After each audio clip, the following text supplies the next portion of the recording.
Black Mirror, Season 7, Episode 2. It starts simple.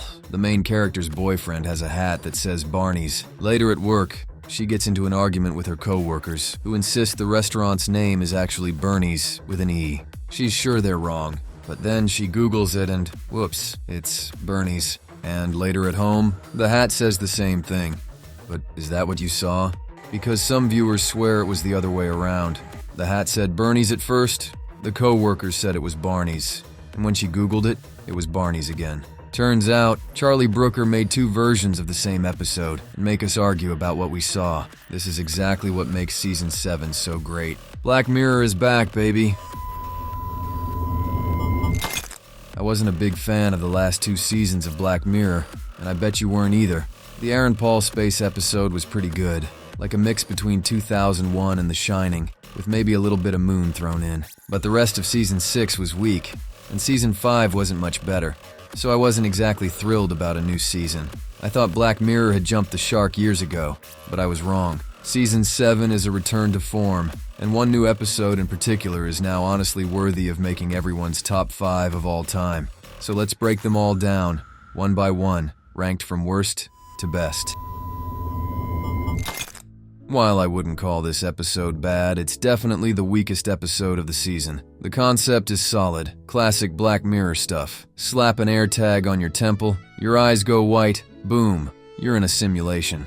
But this time it's a Hollywood actress doing it to enter the world of an old black and white movie. She's essentially remaking it in real time. I love this part. She's being directed to hit her marks and say her lines on cue so the film can play out in one continuous take. It's a great setup, but this is Black Mirror, so of course things go wrong. The actress, Brandy, played by Issa Rae, gets stuck in the simulation. Everyone else freezes except for her love interest, Dorothy, played by Emma Corrin. And here's where it gets a little Westworld. Dorothy has no idea she's in a simulation. She's the character, fully immersed, thinking it's all real. But she starts having strange visions, flashbacks of the old actress who once played her, and her mind begins to unravel. Back in the real world, the crew scrambles to fix the equipment and re-establish connection, while Brandy and Dorothy spend weeks together in this artificial world, as time moves faster for them. And, naturally, they fall in love. And this is where the episode loses me. Not because of the romantic element. I love a good romantic story in Black Mirror when done right. I consider San Junipero one of the best episodes, and if this had recaptured even a bit of that magic, I'd be thrilled. But it doesn't. The romance feels rushed and it's just not believable. Emma Corrin delivers a good performance, but Issa Rae, not so much. Her character just doesn't work. Some of that is on the script, it gives her very little to work with, but I also think she just wasn't right for the role. Unlike San Junipero, where the relationship felt genuine and beautifully built up, here it feels forced, and without that emotional connection, the whole episode falls flat. I think this concept could have worked better with a real famous actress playing herself. Someone with gravitas and on-screen chemistry to make the romance land. And us knowing who she is outside of the show could make things feel more believable. Off the top of my head, Charlize Theron would kill it in this role. That said, I do really like the idea, and I hope Charlie Brooker revisits it someday, maybe with more time, a better lead, and a deeper story. Apparently his original idea was to do this concept using a James Bond movie. I'd love to see that. This is a bit of a hot take, because everyone is talking about this episode, but honestly, I wasn't that into it. Like with most Black Mirror episodes, I love the concept. It's a clever satire of subscription models and how companies constantly rebrand tiers to squeeze more money out of us. The premium of today is the basic package of tomorrow, and suddenly you're paying extra just to keep the features you already had. Netflix knows a thing or two about this too, but at least they don't have ads yet. Anyway, it's this subscription stuff, but with your brain. The episode starts off like a parody, almost with an SNL kind of energy. Not in a bad way, just very self-aware and comedic. But then as it goes on, it gets darker and darker, until finally it drops what might be the saddest ending in Black Mirror history. I get it. Black Mirror is supposed to mess with your emotions. That's part of its DNA. But here, the ending just didn't feel earned. It felt like an M. Night Shyamalan twist meant to shock, not one that naturally evolved from the story like in other heartbreaking episodes in the past. While researching this episode, I found an article on Netflix's site that said, Charlie Brooker originally wrote this as a comedy. I'd been thinking about, what if someone needs a subscription service to stay alive? And then what if somebody was running adverts? I'd been listening to a lot of podcasts where the hosts would suddenly break off and start pitching products and then go back to the rest of the podcast. So I thought, oh, this is going to be a funny one. That makes a lot of sense. Chris O'Dowd and Rashida Jones have amazing chemistry, and there are genuinely heartwarming moments in the show, especially in how their characters stay connected and try to enjoy the little things, even while dealing with money problems and infertility. I also liked how unpredictable it was. I genuinely thought something would happen to them at that lodge they kept going to for their anniversary, and I think that was on purpose to mess with us, but that final gut punch, it just clashes with everything that came before. It feels like a last-minute genre switch. So yeah, it's not a bad episode by any means, but it really does feel like what Brooker said it was, a comedy that suddenly turns dramatic. And with the rest of the season being so strong, this one just couldn't keep up. That's why for me it lands in second to last place. While not exactly a sequel, this episode does take place in the same universe as Bandersnatch, with both Colin and Mohan returning. So if you like the one-off interactive movie, you're in luck. Plaything follows Cameron, a young video game reviewer in the 90s, who steals a CD of a revolutionary Sims-like game. The game lets you take care of these cute pixelated creatures called thronglets, who keep reproducing the more attention you give them. Kinda like your mom. After a bad acid trip, thanks to the most British-looking guy in existence, Cameron starts to believe the thronglets can communicate. He begins understanding their little 8-bit sound effects as language, and he starts following their instructions, getting more and more computer parts to give his machine more power, just so he can keep talking to them. The whole thing is narrated by an older, clearly unstable version of Cameron from the future, being interrogated by police for an unsolved murder from decades ago. He looks like Noel Gallagher if he got into crypto and streaming, and the more he talks, the more unhinged he seems. So this whole Thronglets 8-bit communication thing is obviously just crazy talk. Or is it? This is Black Mirror, so if the show makes someone look insane, there's a good chance they're actually telling the truth, and that's exactly what happens. So while the twist was pretty predictable, I still really enjoyed the episode. It's a return to classic Black Mirror, a twisted, tech-driven descent into madness. Plus, it's the only episode that jumps from nostalgic 90s tech to full-blown near-future technology in one story. It's a computer nerd's wet dream, and a very strong entry in the season, especially if you liked Bandersnatch. One of the best Black Mirror episodes in years, and the one where Charlie Brooker decided to mess with us the same way he messes with the main character, Maria. In a very meta move, there are actually 2 versions of this episode on Netflix, so you get gaslit just like our main character. So, here's the setup.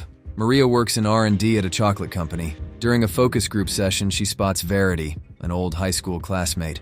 The weird kid no one liked, the one everyone spread rumors about. Now Verity says she's applying for a job there, and slowly starts worming her way into Maria's life. Maria starts to feel like Verity is subtly undermining her, but is it all in her head? Of course not. This is Black Mirror after all. The famous scene that tries to gaslight us is about a fictional chicken place called Barnies, or Bernie's, depending on which version you saw. Barnies with an A, not Bernies with an E. Bernies with an E, not Barnies with an A. Yeah, no, it's definitely Bernies. B-E-R. B-A-R-N-I-E-S. But Barney with an I-E at the ending. That's not how you spell Barney. No, I think a Barney meant like an animal that lives in a barn. Like a chicken. It was definitely Barney's. It was B-A-R. B-E-R-N-I-E-S. I feel like I'm talking to a dysfunctional autocorrect over it.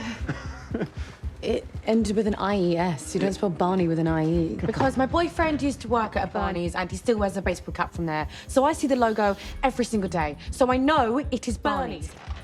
Nice one, Charlie. Back to the story, the episode is like Amelie meets Old Boy, as Verity has Amelie's haircut and her style of subliminal torture by changing small things in Maria's life, the same way Amelie messed with the owner of the store who was bullying his innocent employee. But Verity is motivated by the trauma she experienced in high school after Maria spread a rumor about her, very reminiscent of Old Boy. As a fan of both films and of Black Mirror, this was right up my alley, except for the ending. The explanation for how Verity's doing all this? Vague and kind of silly. Something about a computer controlling multiple dimensions. It felt like Charlie Brooker wrote a brilliant episode, then ran out of time and just went with sci-fi nonsense to wrap it up. And yeah, Maria ends up getting Verity's remote and immediately abuses it. Which is kind of the point. She's not innocent. She's a control freak, maybe even a narcissist. Verity's revenge has some moral weight to it, but it felt rushed and didn't feel fully developed, With a stronger, more grounded ending, this could have made my overall top 5. So, as it stands, bold, fun, clever, but not quite there.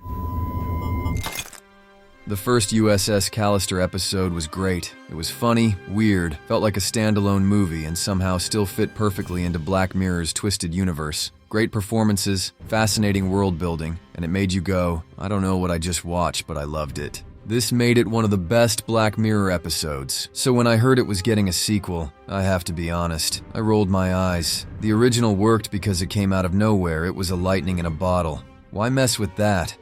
I was wrong. The sequel is great. Probably the funniest Black Mirror episode to date. And from the moment it started, I was immediately pulled back into that bizarre, pixel-perfect universe. Jimmy Simpson absolutely kills it as James Walton, playing two very different versions of the same character. He's hilarious, charming, and just the right amount of unhinged. I would watch a full sitcom with him and Nanette. At first, the episode feels like a science fiction comedy, but by the end, it evolves into a cinematic film. When Nanette goes into the game's core to confront Robert Daly's clone, I was completely locked in, and it was great to portray Robert Daly as an innocent nerd who still passionately built worlds for 500 years. But here's the kicker. Just because he seems nice, doesn't mean he isn't dangerous deep down. He's still an incel with a god complex. You can't become someone like the Robert Daly we knew from the first episode without always being like that deep down. Overall, there are a few plot holes that would probably bother me if this was a standalone sci-fi film that took itself seriously. But that's the beauty of USS Callister. It doesn't. It's a smart, satirical, barely contained parody with a soul. And the sequel totally gets that. It goes hand in hand with the original as must-watch Black Mirror material. Not quite the best of the season, though. That title goes to the next entry on this list. You probably figured this would be my number 1. And can you blame me? I honestly think this is one of the best Black Mirror episodes of all time. The AirTag on Temple VR trope again. Classic Black Mirror stuff. But this time there's a refreshing twist to it. Paul Giamatti plays Philip, a seemingly lonely older man who receives an unexpected call from a company called Eulogy. They inform him that his old girlfriend, Carol, has passed away, and they're handling her memorial service, using advanced technology that transforms old photographs into fully immersive virtual environments. The company helps Philip relive his past with Carol, from their beautiful first meeting to the arguments that ultimately ended the relationship. Philip is taken on an emotional journey through the highs and lows of their time together. Giamatti delivers a phenomenal performance, effortlessly shifting between warmth, regret, nostalgia, and heartbreak as he navigates these virtual memories. And Patri Ferran, who plays the virtual guide assisting him through it all, brings a subtle, steady presence that perfectly complements his emotional arc. This is the perfect way to revisit the simulation concept, but with real heart. It's emotional, intimate, and deeply human. Honestly, I have no criticism for this episode. It's beautifully made, beautifully acted, with subtle but stunning visual effects that don't scream for attention. The technology feels plausible, like something we might actually see in the next few decades. And a great ending that complements the story. A gut punch in the best possible way. This is Black Mirror perfection, one of the best things I've watched in years.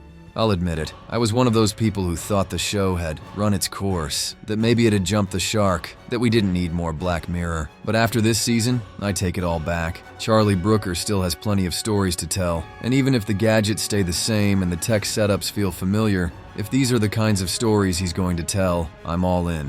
Welcome back, Black Mirror. We missed you.